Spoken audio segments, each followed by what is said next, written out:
والصلاة والسلام على سيدنا وشفيعنا أبي القاسم محمد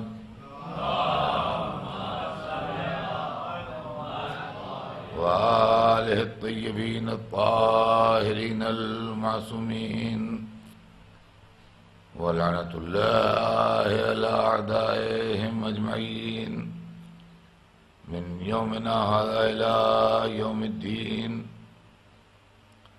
أما بعد فقد قال الله سبحانه تبارك وتعالى في كتابه المبين وهو أصدق الصادقين: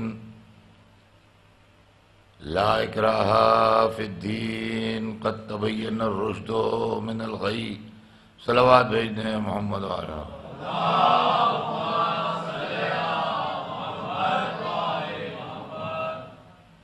ارشاد اقدس جناب رب العزت ہے کہ دین کے معاملے میں کوئی جبر نہیں ہے، کوئی زبردستی نہیں ہے. قد تبین الرشد من الغی، ہدایت کو گمراہی سے الگ کر کے واضح کر کے بتایا جا چکا ہے. سلسلہ کلام ذہن عالی میں ہوگا. ہمارے آپ کے درمیان گفتگو توحید و عدل سے ہوتی ہوئی نبوت تک آئی، اور آج امامت کے سلسلے میں بات ہونا ہے. امامت ہمارے یہاں اصول دین کے سلسلے میں چوتھا عقیدہ ہے، اور تمام عالم اسلام میں ہمارا ہی فرقہ وہ ہے کہ جو عدل و امامت کو اصول دین میں شامل کرتا ہے. بقیہ دیگر مسلمان جو ہیں وہ عدل و امامت کو اصول دین میں شامل نہیں کرتے ہیں. یہ گفتگو ابھی آگے آئے گی. بات صرف اتنی ہے کہ امامت کیا ہے اور امامت کیوں ہے. یہ دو باتیں ذہن میں رکھنا چاہیے بچوں کو کہ امامت کیا ہے اور امامت کیوں ہے. جبکہ رسالت موجود ہے تو رسالت کی موجودگی میں امامت کیا ہے اور کیوں ہے. تو امامت کیا ہے کا جواب یہ ہے کہ رسالت دین پہنچانے کا نام ہے، امامت دین بتانے اور دین بچانے کا نام ہے. چھوٹے چھوٹے جملے ہیں جو ذہن میں رہیں. رسالت دین پہنچانے کا نام ہے اور امامت دین بتانے اور دین بچانے کا نام ہے. امامت کیوں ہے؟ امامت اس لیے ہے کہ اللہ کے حکم کے مطابق انسانوں کی قیادت کر سکے. اس لیے ہے امامت کہ اللہ کی مرضی اور اللہ کے حکم کے مطابق بنی نوع انسان کی رہنمائی، قیادت امامت کے پاس رہے، انسانوں کی لیڈرشپ امامت کے پاس رہے. یہ چیز امامت کی ضرورت ہے. تو جب تک دین بن رہا تھا اس وقت تک رسالت کی ضرورت تھی. جب دین مکمل ہو گیا تو اب رسالت کی ضرورت تمام ہو گئی، اب امامت کی ضرورت آئی. اور امامت اسی لیے دنیا میں بھیجی گئی کہ صبح قیامت تک اللہ کی مرضی کے مطابق کوئی رہنمائی کر سکے اور دین کو بتا سکے، دین کے مسائل سمجھا سکے، دین کی الجھنوں کو دور کر سکے. عزیزان گرامی، دین کا سلسلہ شروع ہوا حضرت آدم سے، اور یہ تصور جو بعض دماغوں میں پیدا ہوتا ہے کہ یہ حضرت موسیٰ کا دین ہے، یہ حضرت عیسیٰ کا دین ہے، یہ یہودی ہیں، یہ نصرانی ہیں، یہ مسلمان ہیں. نہیں، دین اسلام ہی ہے حضرت آدم سے لے کے آج تک. ان الدین عند اللہ الاسلام، دین اللہ کے نزدیک اسلام ہے. اب رہ گیا یہ کہ کبھی ہم کو جو فرق دکھائی دیتے ہیں وہ فرق اس لیے دکھائی دیتے ہیں کہ آپ کے پاس جو دین ہے وہ اس کی موسٹ ڈیولپڈ فارم ہے. آخری رسول نے اس کو فائنل ٹچ دے کے پورا مکمل دین آپ تک پہنچا دیا. تو آپ کے پاس جو دین ہے اس وقت، جو آپ دیکھتے ہیں کتابوں میں لکھا ہے، فقہ کتابوں میں لکھا ہے، یا اصول کی کتابوں میں، علم کلام کی کتابوں میں لکھا ہے، یا آپ کو بتایا جاتا ہے، یا سنا جاتا ہے، یا پڑھا جاتا ہے، یا پڑھایا جاتا ہے، یہ سب کچھ جو کچھ ہے یہ مکمل دین ہے آپ کے پاس. لیکن ایسا نہیں ہے کہ اس کے پہلے دین نہیں تھا، اس کے پہلے بھی دین تھا. بہت سی چیزیں جو آپ کے یہاں ہیں یہ اس میں اس وقت نہیں تھی. لیکن نہیں تھی کا مطلب یہ نہیں ہے کہ وہ دین نہیں تھا. اب میں آپ کو چھوٹی سی مثال کے ذریعے واضح کر دوں تو بات ہر ایک کی سمجھ میں آ جائے گی کہ نئے علاقوں کی بات میں نہیں کرتا، میں پرانے شہروں کی بات کرتا ہوں جو سینکڑوں سال سے آباد ہیں. دہلی ایک شہر کا نام ہے، اور دہلی آج بھی شہر ہے، اور دہلی شاہجہاں کے زمانے میں بھی شہر تھا. شاہجہاں بادشاہ جو گزرا ہے اس کے زمانے میں بھی دہلی شہر تھا، کوئی دیہات یا قصبہ نہیں تھا. اور لندن آج بھی شہر ہے، اور کوئین الزبتھ اول جو تھیں، یہ نہیں جو آج الزبتھ ہیں، نہیں الزبتھ فرسٹ جو تھیں، ان کے زمانے میں بھی لندن شہر تھا. لیکن اگر شاہجہاں کے زمانے میں کوئی ہم سے پوچھے کہ صاحب یہ بتائیے دلی کا ایئرپورٹ کہاں تھا، تو جواب یہ ہے کہ دلی میں ایئرپورٹ نہیں تھا. دلی کا ریلوے اسٹیشن کہاں پر تھا؟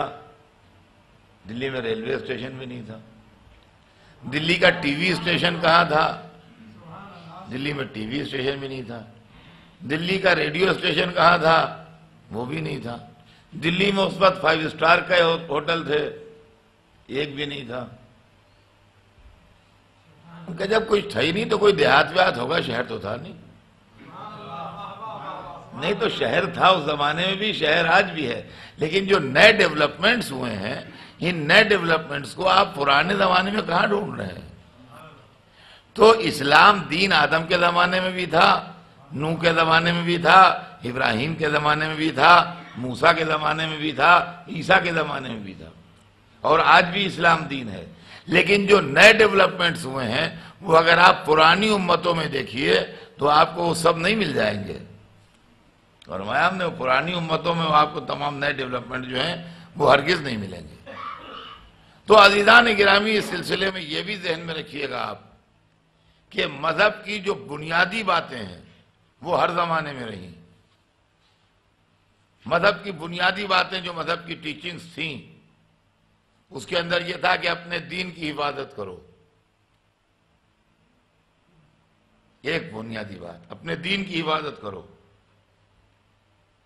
اپنے جان کی حفاظت کرو، اپنے مال کی حفاظت کرو، اپنی عقل کی حفاظت کرو، اپنی نسل کی حفاظت کرو. دین کی حفاظت کرو، جان کی حفاظت کرو، مال کی حفاظت کرو، عقل کی حفاظت کرو، نسل کی حفاظت کرو. یہ وہ بنیادی تھیوری تھی جو ہر زمانے میں رہی دین کے پاس. دین کی حفاظت کرو، اسی لیے شرک حرام ہے. جان کی حفاظت کرو، اسی لیے قتل و خودکشی حرام ہے. مال کی حفاظت کرو، اسی لیے چوری حرام ہے. عقل کی حفاظت کرو، اسی لیے شراب حرام ہے. نسل کی حفاظت کرو، اسی لیے زنا حرام ہے.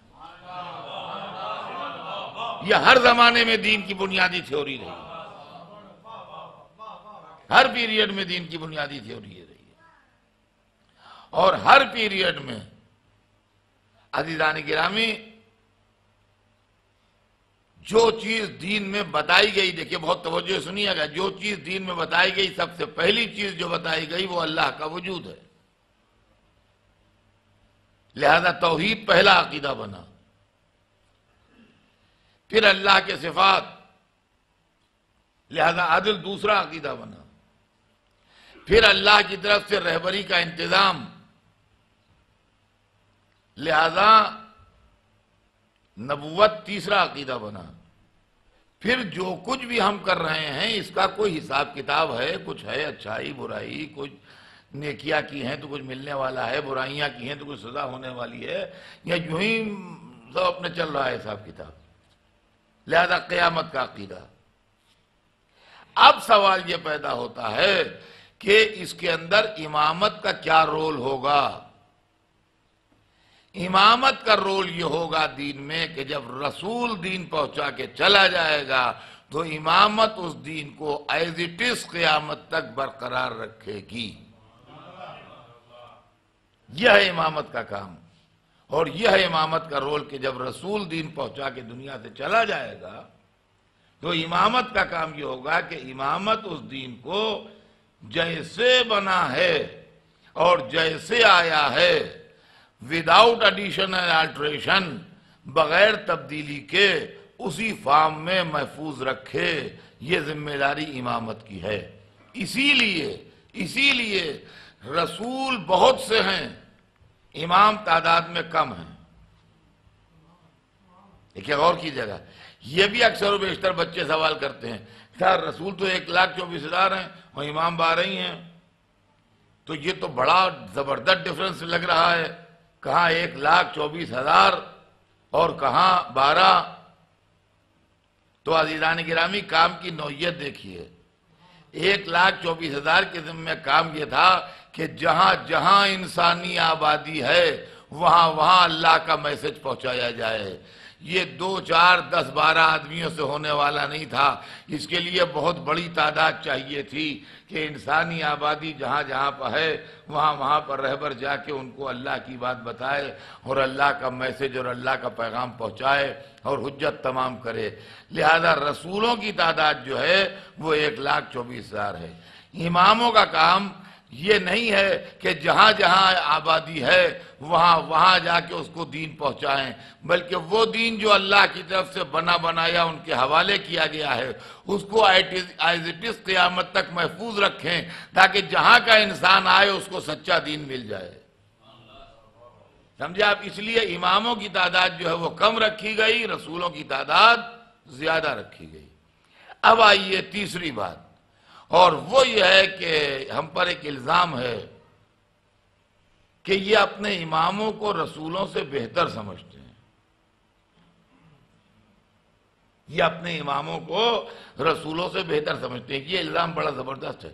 حضرت صاحب شیعہ گمراہ ہیں، اپنے اماموں کو پیغمبروں سے بڑھا دیتے ہیں، اپنے اماموں کو پیغمبروں سے بڑھا دیتے ہیں، یعنی جیسے اماموں کو تو ان سے کوئی دشمنی ہے اور پیغمبروں کی ان سے دوستی ہے۔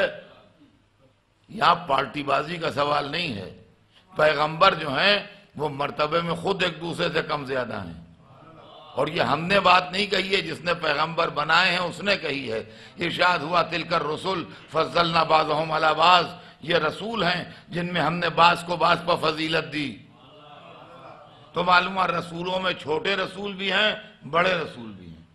رسولوں کی ٹوٹل تعداد جو ہے وہ 1,24,000 ہے، سنیے گا، ٹوٹل تعداد جو ہے رسولوں کی وہ 1,24,000 ہے، اس میں 313 جو ہیں وہ بڑے رسول ہیں۔ بچوں کو اگر نہ یاد ہو تو اس کو لکھ لیں، ٹوٹل تعداد رسولوں کی جو ہے وہ 1,24,000 ہے۔ 1,24,000 میں بڑے رسول جو ہیں وہ 313 ہیں۔ بڑے رسولوں میں 5 سب سے بڑے رسول ہیں جو ان بڑوں کے بڑے ہیں، وہ ہیں جناب نوح، جناب ابراہیم، جناب موسیٰ، جناب عیسیٰ اور ہمارے رسول حضور سرور کائنات۔ اور ان 4 میں بھی سب سے بڑے جو ہیں وہ ہمارے رسول۔ یہ ہے رسولوں کا سلسلہ۔ اسی لیے قرآن پاک نے کہا کہ تلک الرسل فضلنا بعضهم علی بعض، یہ رسول ہیں جن میں ہم نے بعض کو بعض پر فضیلت دی ہے۔ کچھ رسول معصوم سب ہیں، اللہ کے بھیجے ہوئے سب ہیں، مگر مرتبے میں کچھ کم ہیں کچھ زیادہ ہیں۔ لیکن جہاں اماموں کا سوال آتا ہے، وہاں جو جتنا پہلے امام کا مرتبہ، وہی دوسرے امام کا مرتبہ، وہی تیسرے امام کا مرتبہ، وہی چوتھے، وہی پانچویں۔ وہاں رسول نے یہ نہیں کہا کہ ان میں چھوٹے بڑے امام ہیں، بلکہ اولنا محمد و اوسطنا محمد و آخرنا محمد و کلنا محمد۔ صلوات بھیج دیں محمد۔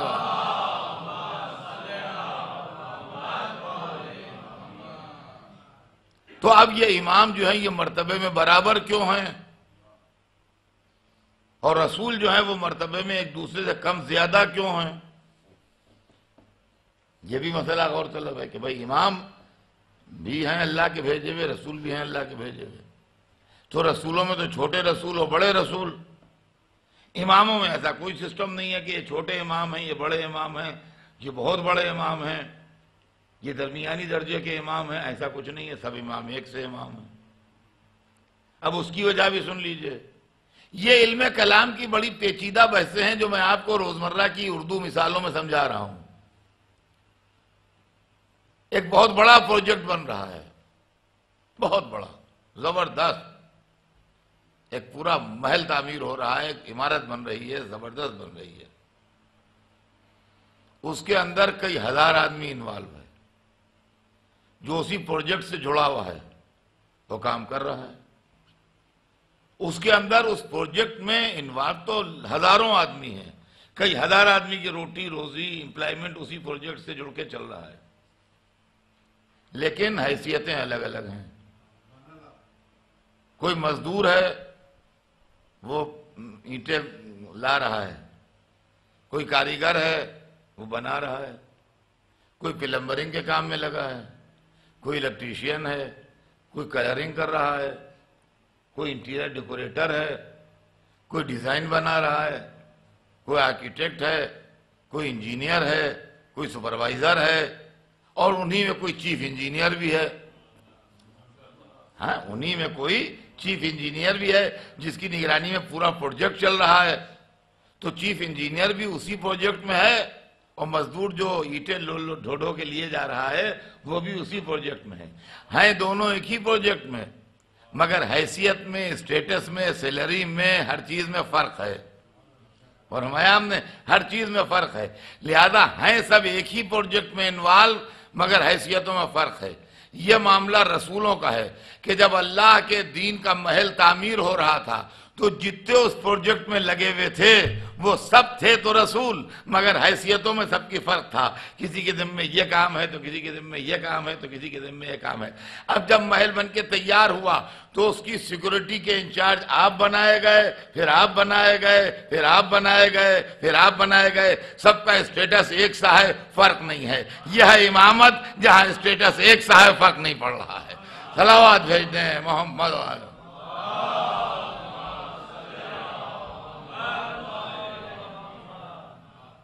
اب آئیے تھوڑا سا اور آگے بڑھتے ہیں کہ شیعہ گمراہ ہیں۔ کیا گمراہی ہے، کیا غلطی کرتے ہیں؟ ارے اپنے اماموں کو پیغمبروں سے بہتر کہتے ہیں، اپنے اماموں کو پیغمبروں سے بہتر کہتے ہیں۔ بات تو صحیح کہی انہوں نے، پتہ لگا کہ جو لائے بات ٹھیک تھی، غلط نہیں ہے۔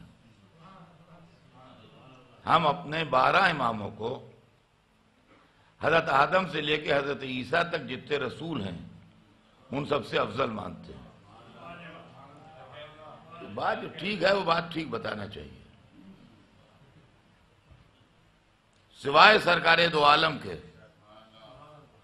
ایک رسول کے علاوہ ہمارے جو امام ہیں وہ آدم سے لے کے عیسیٰ تک جتنے رسول ہیں ان سب سے افضل ہے۔ یہ کانسیپٹ اور یہ تصور اور یہ عقیدہ ہم نے اپنے گھر میں نہیں گڑھا ہے، کسی صاحب کی ضد بحث میں نہیں تیار ہوا ہے، کسی کی دشمنی یا مخالفت میں ہم نے یہ عقیدہ نہیں رکھا ہے۔ ہم کو جیسا قرآن نے بتایا ہے ویسا ہم نے رکھا ہے۔ اب پھر وہی بات آتی ہے زندگی کی۔ پھر میں آپ سے ایک مثال پوچھتا ہوں ایک بہت بڑی ملٹی نیشنل کمپنی ہے اور دنیا کے ہر ملک میں اس کے 10 20 50 آفس ہیں. جیسا ملک ہے ویسے جناب اس کے دفتر ہیں، مگر دنیا کے ہر ملک میں اس کے دفتر ہیں. بہت بڑی کمپنی ہے، دنیا کی سب سے بڑی کمپنی. اور اس کے ہائی ایگزیکٹوز میں جو بالکل چوٹی پر کے کمپنی میں 3 4 ہوتے ہیں، ان میں سے ایک بہت ہی سینئر افسر ہے، بہت پرانا، بہت سینئر، بہت بڑی پوسٹ پر کام کر رہا ہے، اور اس نے کمپنی کو بہت فائدے پہنچائے ہیں اور اس کی وجہ سے کمپنی نے بہت نام کمایا ہے. وہ ایٹ دی ورج آف ریٹائرمنٹ تھا. اب اس کے زیادہ دن کام کے باقی نہیں تھے کہ کمپنی نے کچھ نیا معاملہ انٹروڈیوس کیا اور ایک امتحان کہ اس امتحان کو جو پاس کر لے، وہ بڑا ایگزیکٹو، وہ بڑا آفیسر جو تھا سینئر موسٹ، بہت بہت زبردست، وہ اس امتحان میں بھی بیٹھ گیا. انہوں نے فارم بھر دیا اور بیٹھ گیا، اور بیٹھ کے اس نے وہ امتحان بھی پاس کر لیا. اب آپ مجھے بتائیے، آپ میں سے بہت سارے لوگ سروس میں ہوں گے، کہ وہ ڈی گریڈ کیا جائے گا کہ اپ گریڈ کیا جائے گا؟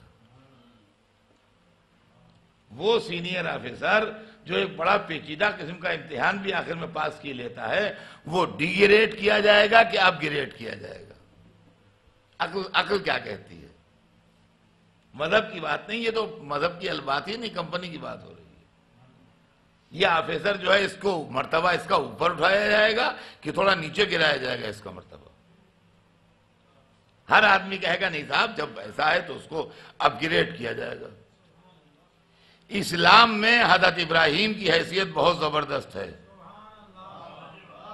1,24,000 میں ہے، پھر 1,24,000 سے کوالیفائی کر کے 313 میں آئے ہیں، 313 سے کوالیفائی کر کے بڑے 5 میں آئے ہیں.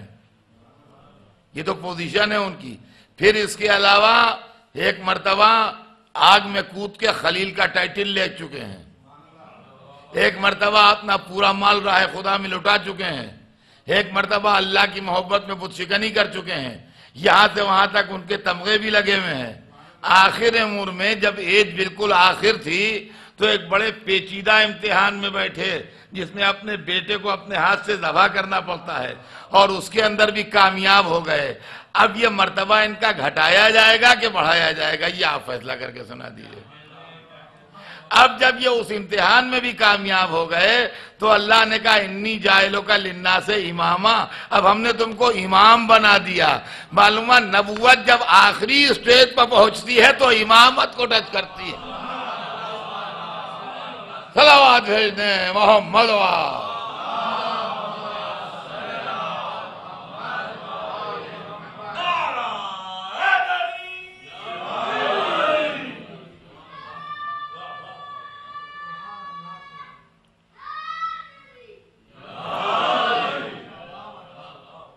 تو یہ ہے امامت، اس کا نام ہے امامت. اب عزیزان گرامی، جب یہ سب کچھ ہے تو پھر امامت کا موضوع کانٹروورشل کیوں ہے؟ اس ساری گفتگو کے بعد کیا عالم اسلامی اتنا سمجھدار نہیں ہے کہ اس کے بعد بھی امامت کا قائل ہو جائے اور اس کے بعد بھی امامت کو ماننے لگے؟ تو آپ سنیے مجھ سے کہ امامت کا مسئلہ کیا ہے. امامت کا مسئلہ یہ ہے کہ اگر مسلمان امامت کو تسلیم کر لیتے تو ان کی اپنی حکومت کی کوئی گنجائش باقی نہ رہتی. یہ معاملہ بہت دل پر پتھر رکھ کے سوچنے کا ہے اور بہت الفاظ کو سنبھال کے پڑھنے کا ہے.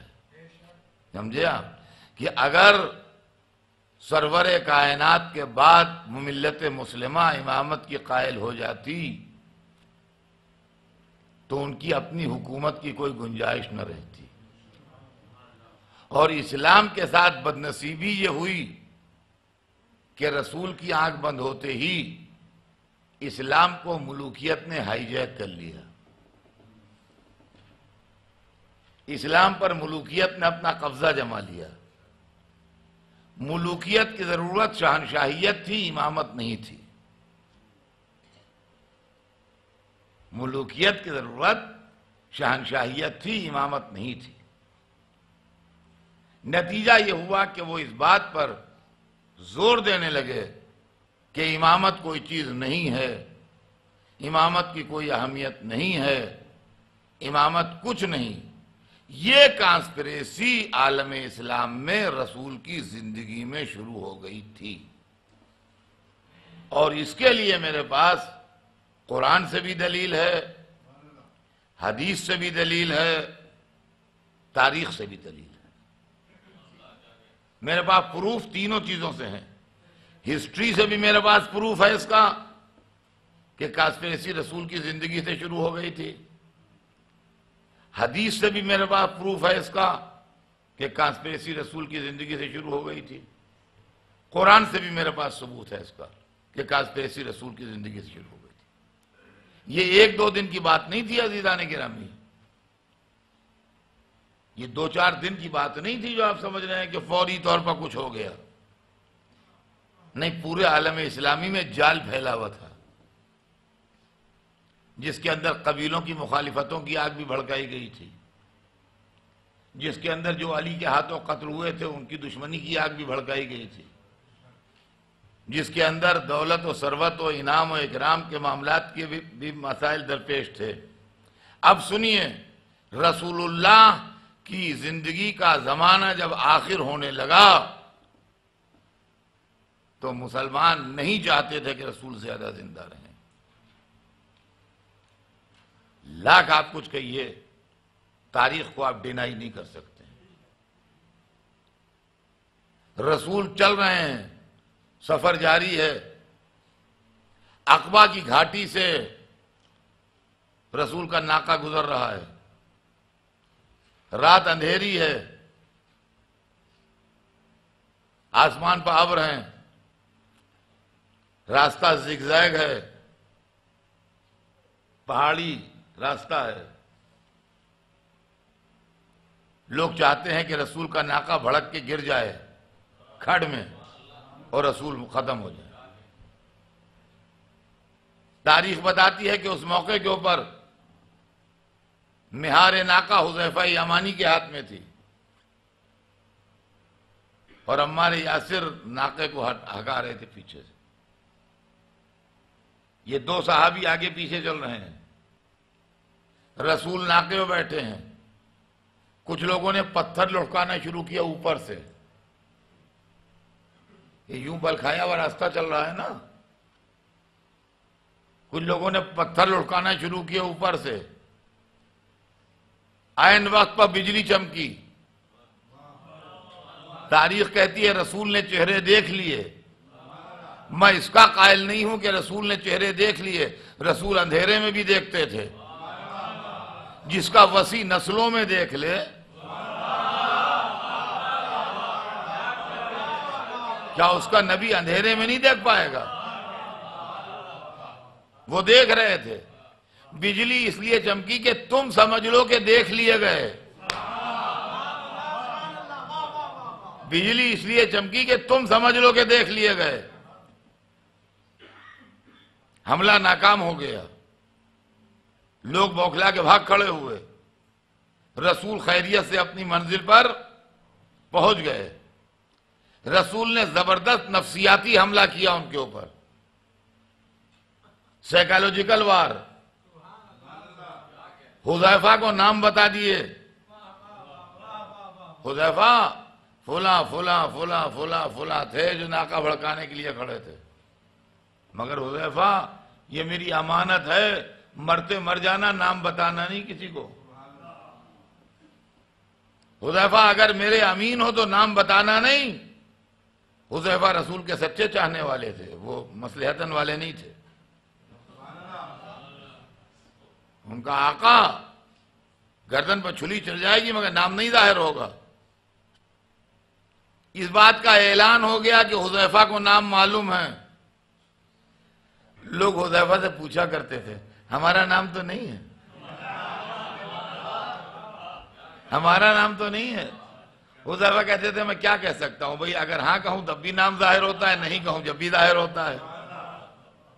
میں بول نہیں سکتا ایسے، یہ رسول کی امانت ہے، میں نہیں بتا سکتا۔ ایک موقع تھا جب نام نہیں لیے گئے تو ہمیں، جب نام لسٹ آئی نہیں تاریخ میں تو ہم کیسے بتا دیں کون تھے؟ لیکن بہرحال کچھ لوگ چاہتے تھے کہ رسول زندہ مدینے نہ پہنچیں، یہ تاریخ سے ثبوت ہے۔ اب آئیے حدیث سے ثبوت، اور ایسی حدیث جو بخاری میں بھی ہے۔ رسول آخری لمحوں میں ہے اپنی زندگی کے، بستر علالت پہ ہیں، اور یہی علالت رحلت رسول میں تبدیل ہونے والی ہے، یعنی اس علالت سے اچھے نہیں ہوں گے۔ زندگی کے بالکل آخری 1-2 دن باقی ہیں کہ فرماتے ہیں کہ لاؤ میرے پاس قلمداوات لاؤ، میں ایسی تحریر لکھ دوں کہ میرے بعد کبھی گمراہ نہ ہو۔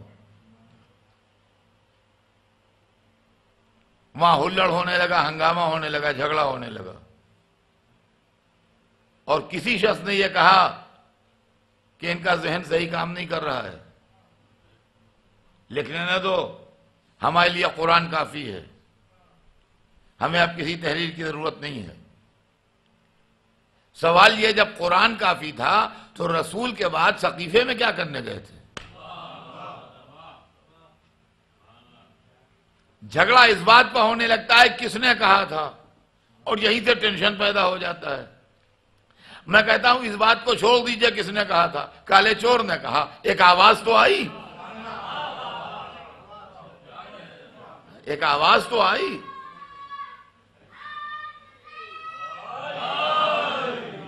ہمیں جھگڑے میں پڑتے ہی نہیں کس نے کہا کہ جو خواہ کا ٹینشن ہو، خواہ کا جھگڑا ہو۔ اسی مجمع سے ایک آواز آئی اور رسول کو لکھنے نہیں دیا گیا۔ اور عزیزان گرامی، رسول کا کام کیا ہے؟ رسول کی ڈیوٹی ہے ہدایت کرنا، رسول کی ڈیوٹی ہے ہدایت کرنا۔ مان لیجئے کہ ہم لکھنؤ میں رہتے ہیں اور ہمارا ایک ڈاکٹر ہے، فیملی ڈاکٹر ہے، جس سے ہم علاج کرواتے رہتے ہیں۔ ہم معلوم محرم آنے والا ہے، ہم 2-2.5 مہینے کے لیے باہر جانے والے ہیں۔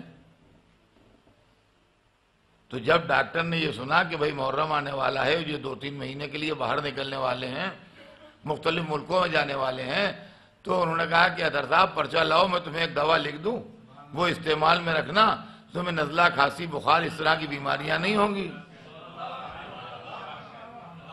تو ڈاکٹر کا کام ہی یہ ہے، ڈاکٹر کا کام ہی ہے۔ اور میں کہا ارے نہیں، ڈاکٹر صاحب کا دماغ چل گیا ہے۔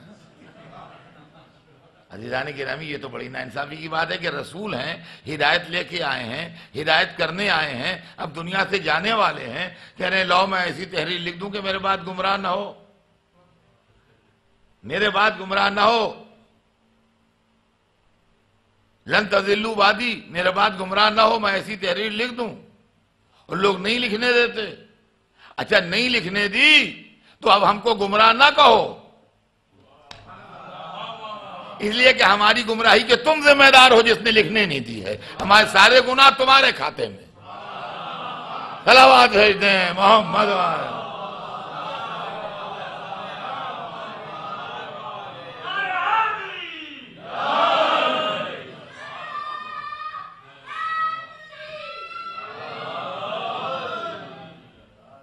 اب آئیے تیسری منزل، قرآن سے ثبوت لیجئے۔ تاریخ سے میں نے ثبوت دیا، حدیث سے ثبوت دیا، اب آئیے قرآن سے ثبوت لیجئے۔ رسول حج کر کے پلٹ رہے ہیں، آخری حج، حجۃ الوداع جسے کہتے ہیں، اور آیت اترتی ہے یا ایھا الرسول بلغ ما انزل الیک من ربک، اے رسول پہنچا دیجئے اس حکم کو جو آپ پر نازل کیا جا چکا، پہنچا دیجئے اس حکم کو جو آپ پر نازل کیا جا چکا۔ وَإِن لَمْ تَفْعَلْ، اور اگر آپ نے ایسا نہیں کیا فَمَا بَلَّغْتَ رِسَالَتَهُ، تو آپ نے کوئی اللہ کی رسالت پہنچائی نہیں. وَاللَّهُ يَعْصِمُكَ مِنَ النَّاسِ، اللہ آپ کو لوگوں کے خطرے سے بچائے گا. سوال یہ خطرہ کون سا ہے اس وقت؟ اس لیے کہ آیت کے لب و لہجہ بتا رہا ہے کہ یہ آخر زمانے تبلیغ کی آیت ہے. میں پہلی مرتبہ آپ کی یہاں مجلس پڑھنے آیا ہوں. آپ کو کوئی یہ کہنے کا حق نہیں ہے کہ اطہر صاحب اگر آپ نے یہ مجلس نہ پڑھی تو کوئی مجلس نہیں پڑھی. جہاں 50 برس سے پڑھ رہا ہوں ان کو حق حاصل ہے کہنے کا کہ اگر یہ نہ پڑھی تو ہم سمجھیں گے آپ نے ہمارے یہاں کوئی مجلس ہی نہ پڑھی. ابتدائے زمانے رسالت کے احکام میں یہ تیور نہیں ہو سکتے کہ یہ نہ پہنچایا تو کچھ نہ پہنچایا. یا ایھا الرسول بلغ ما انزل الیک من ربک، پہنچا دیجئے اس حکم کو جو آپ کی طرف اللہ کی طرف سے نازل کیا جا چکا. وَإِن لَمْ تَفْعَلْ، اور اگر آپ نے نہیں پہنچایا فَمَا بَلَّغْتَ رِسَالَتَهُ، تو آپ نے کوئی رسالت نہیں پہنچائی. وَاللَّهُ يَعْصِمُكَ مِنَ النَّاسِ، اللہ آپ کو لوگوں کے خطرے سے، شر سے بچائے گا. یہ کیا چیز ہے؟ بچائے گا کیا؟ میں سمجھتا ہوں فرشتوں نے اس آیت کی فائل کہیں نیچے دبا دی تھی، اس لیے کہ پراپر ٹائم اس آیت کا واللہ یعصمک من الناس کے ٹکڑے کا یہ تھا. دیکھیے غور کیجئے گا کہاں پہ ہونا چاہیے تھا یہ وَأَنذِرْ عَشِيرَتَكَ الْأَقْرَبِينَ وَاللَّهُ يَعْصِمُكَ مِنَ النَّاسِ. بلائیے اپنے خاندان والوں کو، اللہ سے ڈرائیے، اللہ آپ کو خطرے سے بچائے گا. شروع کر دیجئے کام، اللہ خطرے سے بچائے گا. اس دن رہ گئی تو اس دن آتی کہ ہجرت کر جائیے، اللہ آپ کو خطرے سے بچائے گا جس دن دشمنوں سے گھر گرا ہوا تھا. اس دن رہ گئی جنگ بدر میں آتی 313 آدمیوں کو لے کے دشمن کے 1000 کے لشکر سے لڑ لیجئے، اللہ آپ کو لوگوں کے خطرے سے بچائے گا. اس دن رہ گئی تھی جب میدان احد میں اکیلے کھڑے تھے، اس وقت آ جاتی حبیب ڈرنا نہیں، اللہ تمہیں لوگوں کے خطرے سے بچائے گا. اس دن رہ گئی تھی تو جس دن عمرو نیزہ چپ ہو رہا تھا خیمے میں اور لوگ چپ کے بیٹھے تھے، اس دن آ جاتی کہ حبیب گھبرائیے گا نہیں، اللہ آپ کو خطرے سے بچائے گا. جو خطرے کے موقع تھے وہ تو سب ٹل گئے. اب حج آخر سے پلٹ رہے ہیں، ہر مسلمان کے 3 اسٹار لگے ہیں. جتنا مجمع ساتھ ہے سب مسلمان ہیں، جتنا مجمع ساتھ ہے سب حاجی ہیں، جتنے ساتھ ہیں سب صحابی ہیں. ہر ایک کے 3 اسٹار لگے ہیں بازو پر. سب مسلمان، سب حاجی، سب صحابی. شمع پروانوں کے بیچ میں چل رہی ہے. اب قرآن کہتا ہے اللہ خطرے سے بچائے گا. معبود اب کون سا خطرہ؟ کہیں حاجی بھی خطرہ ہوتے ہیں، کہیں صحابی بھی خطرہ ہوتے ہیں، کہیں مسلمان بھی خطرہ ہوتے ہیں. مجھے بتائیے، اب استعمال کیجیے کہ اللہ آپ کو خطرے سے بچائے گا. اس کا مطلب یہ ہے کوئی خطرہ تھا. یہ قرآن بھی خطرے کا احساس کر رہا ہے. اور ایک بات آپ سے عرض کر دوں، بہت ریئر ایسا ہوتا ہے کہ سرکاری طور پر خطرہ ایکسپٹ کیا جائے.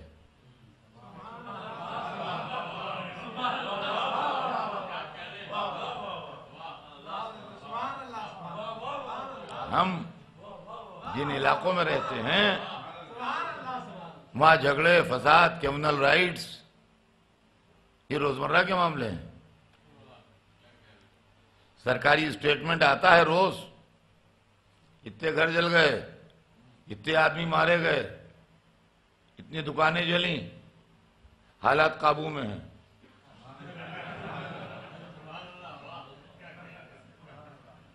یہی نیوز انگریزی میں آتی ہے، آخر میں ایک جملہ ضرور لکھا ہوتا ہے سچویشن ویل انڈر کنٹرول.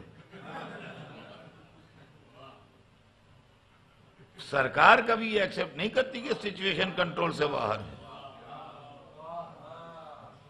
سرکار کبھی یہ ایکسپٹ نہیں کرتی کہ سچویشن کنٹرول سے باہر ہے. Situation well under control. اب جو قرآن میں خطرے کا احساس ہے، اس کا مطلب کوئی اتنا ہی بڑا خطرہ ہے کہ جس کے لیے کہا جا رہا ہے کہ اللہ آپ کو خطرے سے بچائے گا. پر جب یہ آیت آ گئی، اب سنیے امامت کیا ہے. جب یہ آیت آ گئی تو رسول نے کہا کہ قافلے کو ٹھہراؤ. کہتا ہے 1.25 لاکھ تھے، کہتا ہے 1.5 لاکھ تھے، کتنے تھے باہر جتنے بھی ہوں. باہر بہت بڑا مجمع تھا، اور وہ بھی اونٹوں پر سوار، تو اور زیادہ معلوم ہو رہا ہوگا. تو لمبا قافلہ چل رہا ہے، رسول بیچ میں ہیں، کچھ آگے نکل گئے ہیں، کچھ پیچھے ہیں. دیکھیے جو چیز چلتی ہے اس کے اندر بریک بھی ہوتا ہے. کار آپ لے کے آتے ہیں اس میں بریک ہوتا ہے، موٹر سائیکل میں بریک ہوتا ہے، ایون سائیکل میں بریک ہوتا ہے، ہوائی جہاز ہوتا ہے اس میں ایئر بریک ہوتے ہیں، پانی کی جہاز میں بریک ہوتے ہیں، اس کو روکتے ہیں جہاں ان کا دل چاہتا ہے. تو یہ غدیر کا جو قافلہ چل رہا ہے یہ کس بریک سے روکا گیا یہ آپ کو معلوم ہے؟ جب رسول نے کہا روکو تو سلمان، ابو ذر، مقداد، عمار، حذیفہ، ان سب لوگوں نے آوازیں دینا شروع کی، حی علی خیر العمل، حی علی خیر العمل، حی علی خیر العمل. اس سے غدیر کا قافلہ رکا. اب سمجھ میں آیا یہ جملہ کیوں ناگوار خاطر ہے.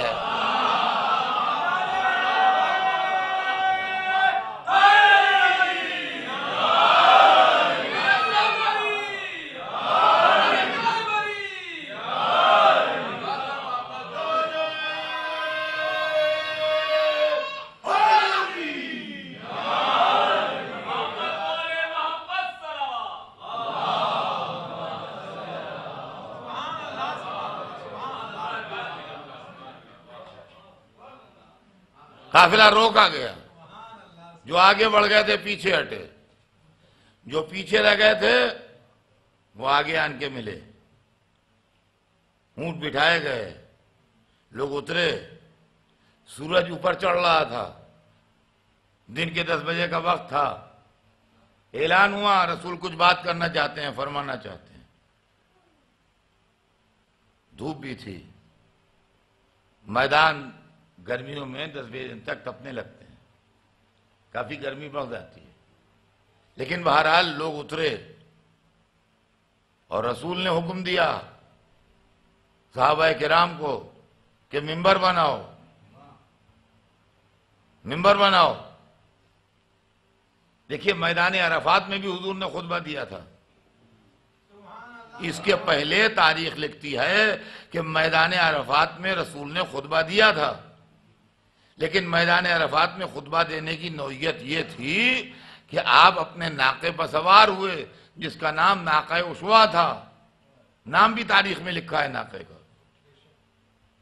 اور لوگ بیٹھ گئے، لوگ بیٹھ گئے، حضور ناقے پر بیٹھ گئے. وہاں سے آپ نے خطبہ پڑھا، لوگوں نے سنا. تو آج بھی اگر خطبہ پڑھنا تھا تو وہی صورتحال ہوتی. حضور ناقے پر بیٹھ جاتے، حضور ناقے پر بیٹھ جاتے اور لوگ زمین میں جیسے بیٹھے تھے ویسے بیٹھے رہتے اور حضور خطبہ ارشاد فرماتے. لیکن پتہ نہیں کیا مصلحت رسالت تھی، حکمہ منبر بناؤ. اب منبر کہاں بنے جناب جنگل میں؟ منبر بننا اتنا آسان کام تو ہے نہیں. لکڑی ہو، کیلیں ہوں، ٹولز ہوں، کارپینٹر ہو، بنانے والا ہو تبھی تو بنے گا. یا ایسے بن جائے گا منبر خود بخود؟ ہم نے آرڈر کر دیا منبر بناؤ تو صحابہ کرام پریشان ہوئے. عرض کرتے یا رسول اللہ اس جنگل میں یہاں منبر کیسے بنے گا؟ فرمایا میں ترکیب بتائے دیتا ہوں. ترکیب میں بتاتا ہوں، بنا تم لوگ. کہا کیسے؟ اونٹ کی جو کاٹھی پیٹھ پر رکھی جاتی ہے اس کو اردو میں کاٹھی کہتے ہیں، فارسی میں پالان کہتے ہیں. تو کہنے لگے یہ اونٹ کے پالان جو ہیں ان کو ایسے تلے اوپر رکھ کے سیٹ کرو، ممبر بن جائے گا. صحابہ کی سمجھ میں آ گیا، کہنے لگے ہاں بن تو جائے گا. کہا وہ بنا لو. اب یہ کیا معجزہ ہے خدا کی قسم، اور کیا قدرت ہے. میں تو اللہ کی قدرت دیکھتا ہوں کہ 2 مہینے پہلے جن لوگوں کو ممبر بنانا نہیں آتا تھا 2 مہینے بعد صاحب ممبر بنانے لگے.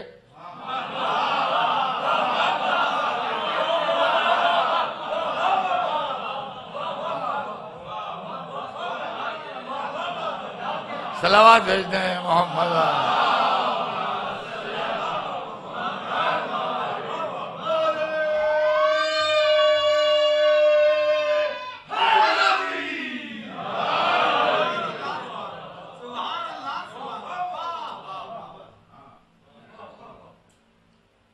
اب ممبر کی کہانی بھی سن لیجئے دو جملوں میں کہ ممبر کا قصہ کیا ہے۔ مکے میں جب تک حضور رہے، جب تک حالات ہی ایسے نہیں تھے کہ کسی بڑی گیدرنگ کو ایڈریس کریں،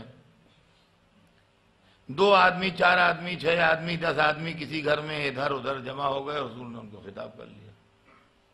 یہ صورت تھی مکے میں، اس لیے کہ وہاں دشمنی کا ماحول تھا، حالات کا پریشر دوسرا تھا۔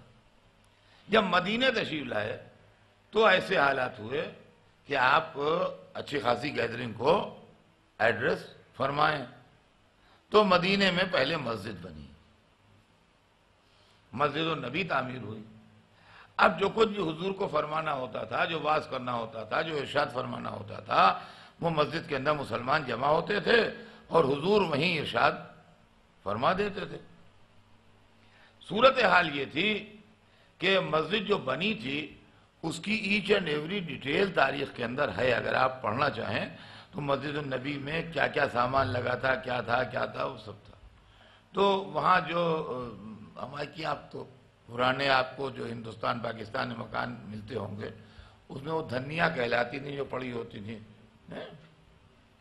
تو مسجد النبی کی چھت ویسے تھی، سلیب وغیرہ کا تو زمانے میں رواج نہیں تھا، نہ لوگ جانتے تھے۔ تو وہ جو جہاں پر جو لکڑی اویلیبل ہوتی ہے وہی استعمال ہوتی ہے، تو وہاں کے اوپر کھجور کی لکڑی اویلیبل تھی، تو وہی کھجور کے درخت کے تنے سیدھے سیدھے ہوتے ہیں، وہی آئے تھے، وہی ڈال دیے گئے تھے، وہی گیا چھت کے بن گئی تھی۔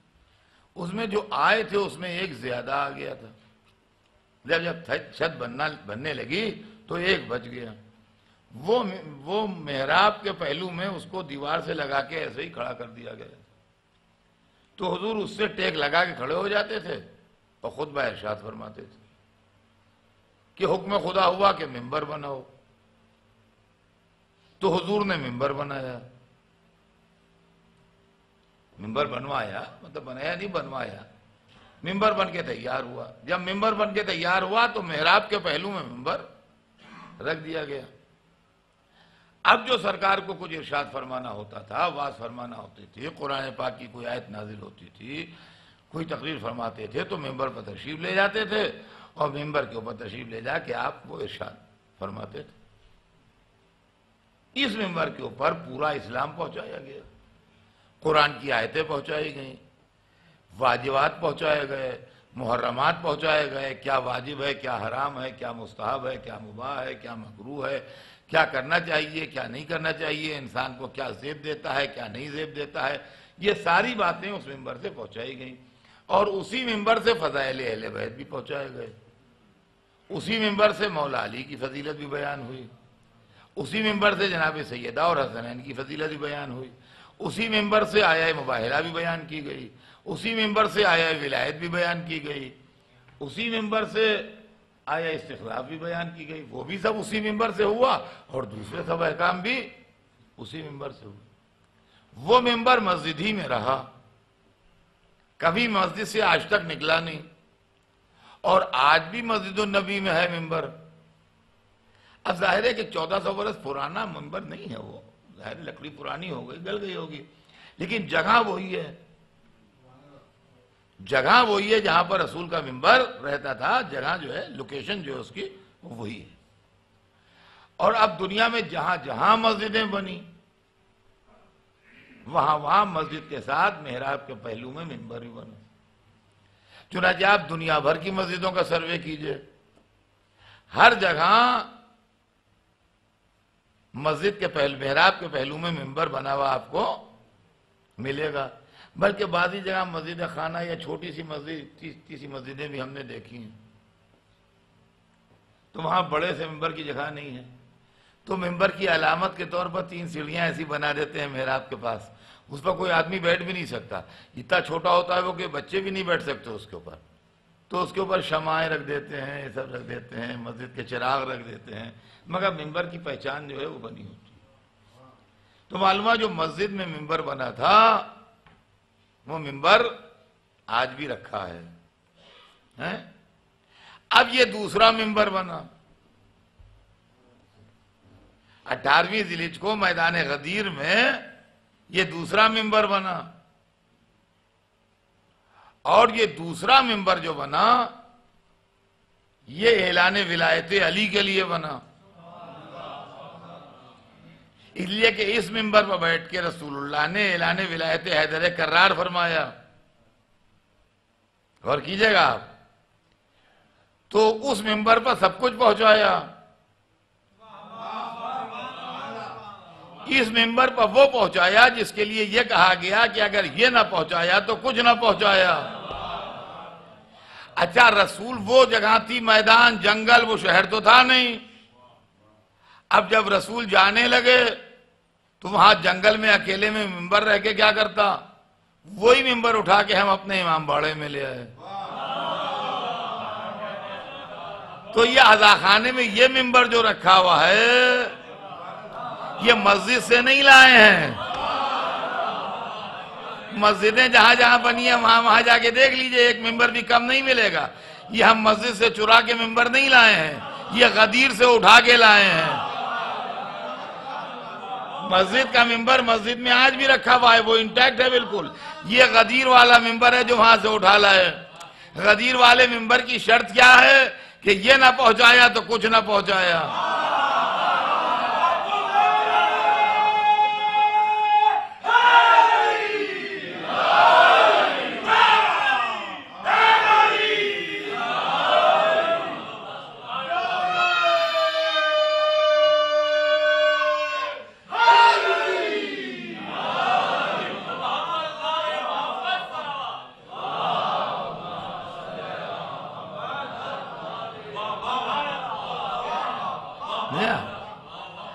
اب یہ سمجھ لیجئے آپ کہ سب سے بڑے سے بات اس لیے کہی جاتی ہے کہ چھوٹے چھوٹے سب ہوشیار ہو جائیں۔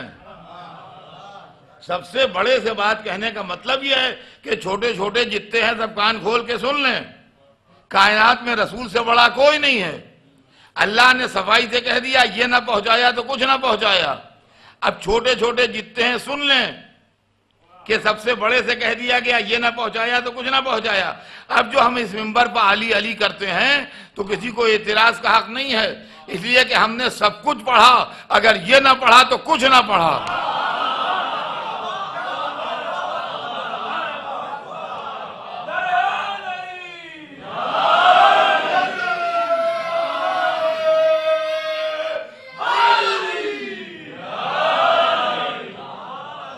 اور جناب مجلس میں آنے والے بھی سن لیں کہ آپ بڑے ریگولر مجلس میں آئے اور بڑی توجہ سے مجلس سنی، مگر یہ نہ سنا تو کچھ نہ سنا۔ سب دیکھا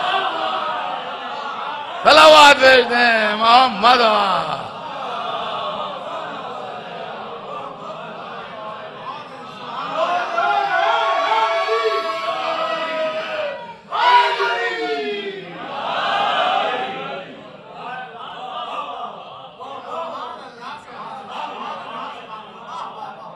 رسول ممبر پر گئے اور علی کو پہلو میں کھڑا کیا اور ایک فصیح و بلیغ خطبہ ارشاد فرمایا جو چھپا ہوا لاکھوں کروڑوں کی تعداد میں دنیا میں موجود ہے۔ اس کے ٹرانسلیشن بھی بہت سی زبانوں میں، اردو سمیت بہت سی زبانوں میں ہیں، جس میں آپ نے اپنے خدمات یاد دلائے کہ کیا میں نے یہ نہیں پہنچایا، کیا میں نے یہ نہیں پہنچایا، کیا میں نے یہ نہیں پہنچایا، اور مجمع اقرار کرتا رہا کہ بے شک بے شک بے شک، کیوں نہیں ضرور پہنچایا، بے شک پہنچایا، بے شک پہنچایا۔ اب جب سارے خدمات یاد دلا دیے تو اب ایک مرتبہ تیور بدلے، فرمایا اللہ مولایا، دیکھیں اور کیجئے گا، اللہ مولایا، اللہ میرا مولا، وانا مولا المومنین، اور میں مومنوں کا مولا۔ دیکھیے یہ نہیں کہا کہ میں تم سب کا مولا ہے۔ نگاہ رسالت دیکھ رہی تھی کہ مجمع مشترک ہے، کچھ دل سے ماننے والے ہیں اور کچھ دل سے ماننے والے نہیں ہیں۔ کافروں کے مولا رسول نہیں ہے، مشرکوں کے مولا رسول نہیں ہے، منافقوں کے مولا نہیں ہے۔ قرآن پڑھیے، قرآن میں لکھا ہے کہ قیامت کے دن مشرکوں کو جہنم دکھائے کہا جائے گا ہے مولاکم، یہ ہے تمہارا مولا۔ رسول مومنوں کا مولا ہے، فرمایا اللہ مولایا، اللہ میرا مولا ہے، وَأَنَا مولا المومنین، اور میں مومنوں کا مولا ہوں۔ میں کس کا مولا ہوں؟ مومنوں کا۔ آپ دیکھیے بعض معاملے اپنا ہو یا پرایا ہو سچی بات کہنا چاہیے، ہماری قوم والے بھی بعض وقت زیادتی پہ آمادہ ہو جاتے ہیں، بگڑتے ہیں، یہ علی کو نہیں مانتے، وہ نہیں مانتے، دیکھیں وہ یہ کہہ رہے تھے وہ کہہ رہے تھے۔ ہمارے رسول نے یہ کہا ہی نہیں تھا کہ میں سب کا مولا ہوں، تو سب مانیں گے کیسے؟ اب علی کسوٹی بن گئے، جو علی کو مانے گا وہی مومن ہوگا، اس لیے کہ رسول کا کہا وہی مانے گا۔ انا مولا المومنین، اللہ مولا یا اللہ میرا مولا، وانا مولا المومنین، اور میں مومنین کا مولا۔ اور اس کے بعد جھکے اور پہلو میں کھڑے ہوئے علی کو باولوں میں ہاتھ دے کے اٹھایا۔ اللہ ری طاقت رسالت کہ ضعیفی میں شیر خدا کو بچوں کی طرح اٹھا لینا، یہ معمولی کام نہیں ہے، یہ معمولی کام نہیں ہے۔ علی کو اٹھایا، کہا الا من کنت مولا ہو فہذا علی مولا، آگاہ ہو جاؤ جس کا میں مولا ہوں اس کا یہ علی مولا ہے۔ سب کا نہ یہ مولا ہے نہ سب کے علی مولا ہے، معلومہ جو علی کو مولا مانے وہی محمد کو مولا مانتا ہے، ہر ایک محمد کو مولا نہیں مانتا۔ الا من کنت مولا ہو فہذا علی مولا۔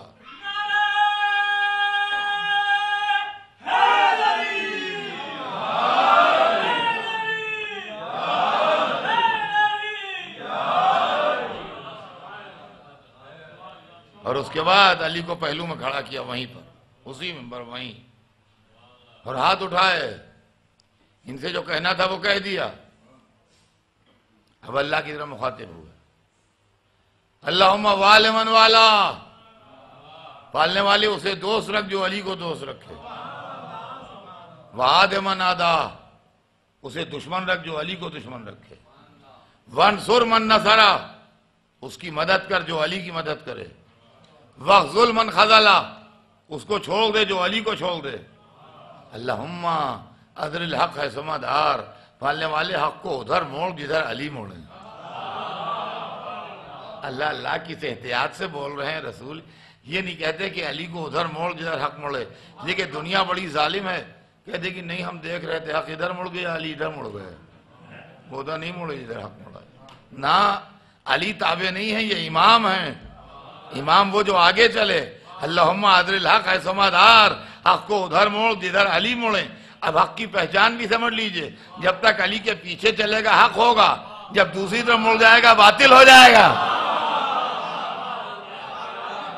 صلوات بھیج دیں محمد۔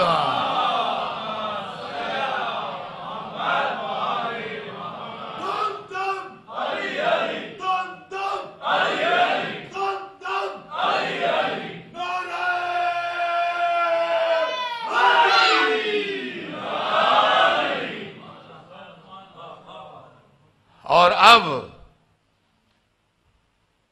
یہ منبر سے نیچے آئے اور آیت آئی۔ اب سنیے، یہ میرے مضمون سے ریلیٹڈ ہے۔ آیت کیا آئی؟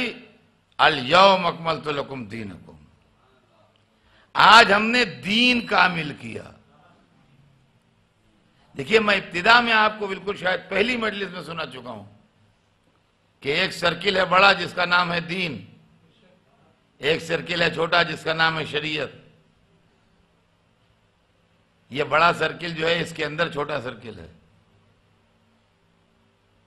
یہ اعلان جو غدیر میں ہوا ہے یہ شریعت کا جز نہیں ہے، یہ دین کا جز ہے۔ فلاں چیز واجب ہے فلاں حرام ہے، یہ کھاؤ یہ نہ کھاؤ، یہ شریعت کے معاملے ہیں، دین کے نہیں ہیں۔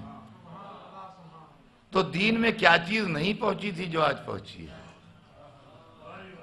دیکھیے آج کامل ہوا، ٹوڈے، الیوم، الیوم کا مطلب ٹوڈے، الیوم اکملت لکم دینکم، آج ہم نے تمہارے لیے دین کامل کیا ہے، آج دین کامل کیا، آج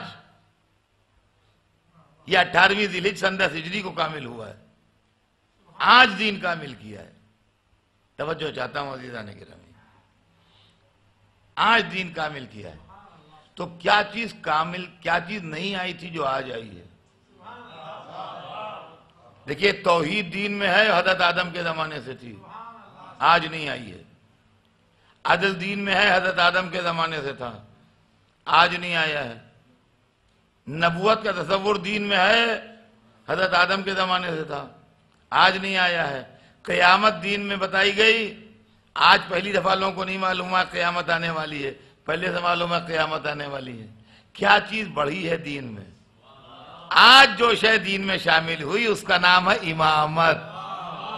اب سمجھے آپ ہماری کیا امامت اصول دین میں کیوں ہے؟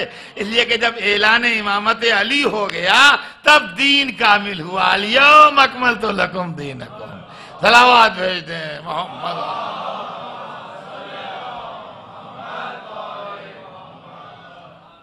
اور عزیزان گرامی یہ مضمون آج تمام ہونے والا نہیں ہے، لیکن میں مومنین کے جذبات سے بھی نہیں کھیلنا چاہتا، وقت کی گنجائش کو بھی دیکھتا ہوں، لیکن خالی ایک بات عرض کر دوں آپ سے کہ دین، کیونکہ میرا سبجیکٹ ہے لا اکراہ فی الدین، دین میں جبر نہیں ہے۔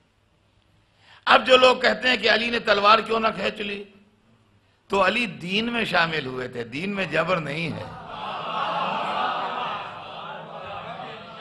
لا اکراہ فی الدین، کیسے تلوار کھینچ لیتے بھائی؟ یہ دین ہے، دین میں تلوار نہیں کھینچتی۔ اور عزیزان گرامی اس دین کا فیوچر بھی آپ کو بتا دوں، یہ دین جو آپ مانتے ہیں اس کا فیوچر بھی قرآن میں لکھا ہے۔ وعد اللہ الذین آمنوا منکم وعملوا الصالحات لَيَسْتَخْلَفَنَّهُمْ فِي الْأَرْضِ كَمَا اسْتَخْلَفَ الَّذِينَ مِنْ قَبْلِهِمْ وَيُمَكِّنَنَّ لَهُمْ دِينَهُمُ الَّذِي ارْتَضَىٰ لَهُمْ وَلَيُبَدِّلَنَّهُمْ بَعْدَ خَوْفِهِمْ أَمْنًا۔ اللہ نے ایک وعدہ کیا ہے آپ سے، اللہ کا وعدہ بھی سن لیجئے۔ وعد اللہ الذین آمنوا منکم وعملوا الصالحات، اللہ نے وعدہ کیا ان لوگوں سے جو ایمان لائے ہیں اور جنہوں نے نیک عمل کیے ہیں۔ کیا وعدہ کیا ہے؟ لَيَسْتَخْلَفَنَّهُمْ فِي الْأَرْضِ، کہ ایک دن وہ زمین پر ان کو اقتدار اعلیٰ دے گا۔ ایک دن آئے گا آپ کے لیے جب اس زمین پر آپ کا کنٹرول ہوگا۔ لَيَسْتَخْلَفَنَّهُمْ فِي الْأَرْضِ، ضرور ان کو خلافت دے گا زمین پر۔ کس طرح؟ كَمَا اسْتَخْلَفَ الَّذِينَ مِنْ قَبْلِهِمْ، ٹھیک اسی طرح جیسے ان کے پہلے والوں کو دی تھی۔ وَلَيُمَكِّنَنَّ لَهُمْ دِينُهُمُ الَّذِي ارْتَضَىٰ لَهُمْ۔ میں کیسے عرض کروں آپ سے، یہ عربی کا معاملہ ہے، کوشش کروں گا کہ انتہائی سمپل لینگویج میں آپ کو سناؤں۔ وَلَيُمَكِّنَنَّ لَهُمْ، اور دینہم، اور اس دین کو مکنت، طاقت، اقتدار اعلیٰ دوں گا جس کو میں نے ان کے لیے پسند کر لیا ہے۔ اس دین کو اقتدار دوں گا جس کو میں نے ان کے لیے پسند کر لیا ہے۔ وَيُمَكِّنَنَّ لَهُمْ بَعْدَ خَوْفِهِمْ أَمْنًا، اور اس وقت میں ان کے خوف کو امن سے بدل دوں گا۔ یعبدوننی لا یشرکون بی شیئا، ہر شے میری عبادت کرے گی اور کوئی شے شرک نہ کرے گی۔ یہ پیشین گوئی ہے قرآن میں۔ مجھے خالی آپ کو ایک چیز سنانا ہے کہ یہ دین 2 اسٹیجز سے گزرا ہے، اور 2 لفظیں ہیں عربی کی جو میں آپ کو سنا دوں۔ اس لیے کہ غدیر کے دن اعلان ولایت علی کے بعد جو آیت اتری وہ یہ تھی کہ الیوم اکملت لکم دینکم واتممت علیکم نعمتی ورضیت لکم الاسلام دینا۔ آج کے دن میں نے دین کو مکمل کر دیا، اپنی نعمتوں کو تمام کر دیا، اور اسلام کو تمہارے لیے پسند کر لیا۔ اسلام کو تمہارے لیے پسند کر لیا، رضیت لکم الاسلام دینا، تمہارے لیے دین اسلام کو میں نے پسند کر لیا۔ عزیزان گرامی، ہماری آپ کی زبان عربی نہیں ہے، میری بھی زبان نہیں ہے، آپ کی بھی نہیں، لیکن 2 لفظ ہیں، چاہتا ہوں کہ آپ توجہ دیں۔ ایک عربی میں لفظ ہے استفا. استفا کے معنی ہے سلیکشن، چناؤ، کسی کا چن لیا جانا. یہ ورب ہے استفا، اور استفا کے معنی ہے ٹو سلیکٹ، چن لینا، منتخب کر لینا. اور ایک لفظ ہے ارتضاء. ارتضاء کے معنی ہے پسند کر لینا. عربی کے دو ورب ہیں. ایک ورب ہے استفا. استفا کے معنی ہے چن لینا، سلیکٹ کر لینا. اور ایک ورب ہے ارتضاء. ارتضاء کے معنی ہے پسند کر لینا. اب اس ورب سے جو بنے گا، آگے گرامر بنتا ہے نا، لفظیں ہمیں زبان ایک ورب سے بنتی چلی جاتی ہیں لفظیں. تو جو پسند کر لیا گیا ہو اور جو چن لیا گیا ہو، تو استفا کے معنی ہے چننا، سلیکٹ کرنا. اور جو چن کے آ جائے، سلیکٹ ہو جائے، سلیکٹڈ، اس کو کہتے ہیں مصطفیٰ. کیا کہتے ہیں اس کو؟ جو چن لیا جائے، جو سلیکٹ ہو جائے، وہ مصطفیٰ ہے. اور ارتضاء کے معنی پسند کرنا، اور جو پسند کر لیا جائے وہ کیا ہے؟ مرتضیٰ. دیکھیں قرآن ہے، قرآن بعد میں اگر کوئی کلیئرنس چاہے تو اس کو بھی واضح کر دوں گا کسی وقت. لیکن یہ کہ قرآن میں دو جگہ ہے.